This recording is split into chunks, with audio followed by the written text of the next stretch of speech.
جی دیکھیں، یہ ان کو ٹرائل نہیں آپ کہہ سکتے، ان کو آپ کیسز نہیں کہہ سکتے، یہ تو دونوں ڈرامہ ہے اور یہ سزا تو کر دی، بڑی جلدی تھی سزا دینے کی، ابھی تک آرڈر نہیں آئے دونوں کیسوں میں، نہ پہلا کیس نہ یہ توشہ خانہ والا کیس۔ آج بلکہ ہم صبح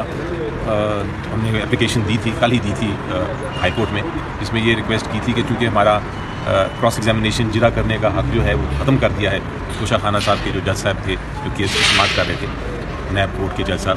انہوں نے چونکہ وہ ختم کر دی تھی تو ہم نے ایک اپلیکیشن دی تھی کہ وہ ان کا یہ جو آرڈر ہے اس کو ختم کیا جائے اور ہمیں جرا کرنے کی اجازت دی جائے۔ لیکن وہ ابھی صبح جب ادھر آیا اطلاع وہاں پہنچی کہ ہم نے یہ اپلیکیشن ہے اور ہو سکتا ہے آج فکس کر دیں، تو وہ انہوں نے صبح ہی آرڈر اناؤنس کر دیا۔ اب وہ آرڈر ایسا ہے جس کے اندر انہوں نے یہ پہلے جو جتنے وکیل تھے عمران خان صاحب کے اور بشرا بی بی کے، ان کو اجازت نہیں دی کہ وہ کسی طرح سے بھی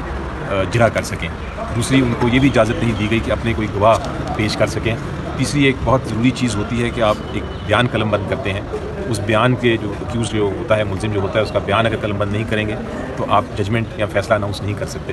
وہ ابھی تک کل شام تک، کل رات تک ابھی تک قلم بند نہیں ہوئے تھے، ابھی تک بیان نہیں دیے گئے تھے، صبح بھی نہیں دیے گئے، ان کے بغیر ہی ججمنٹ اناؤنس کر دی۔ تو یہ اس قسم کی حرکت ہو رہی ہے۔ آپ نے دیکھا پہلے کیس میں بھی یہی ہوا، آپ نے دیکھا یہ دوسرے کیس میں بھی یہی ہوا، تو ہم انشاءاللہ تیار ہیں، ایکسپیکٹڈ تھا کہ یہ ہوگا۔ اب ہم نمبر 1 تو ایک اپلیکیشن فائل کر رہے ہیں کہ ہمیں آرڈر کی کاپی دی جائے، اور نمبر 2 ہم فائل کریں گے اپیل، اور اپیل میں ہم یہ جو کنوکشن ہے اور جو سزا ہے اس کی سسپینشن بھی مانگیں گے، اور امید یہ ہے کہ اتنا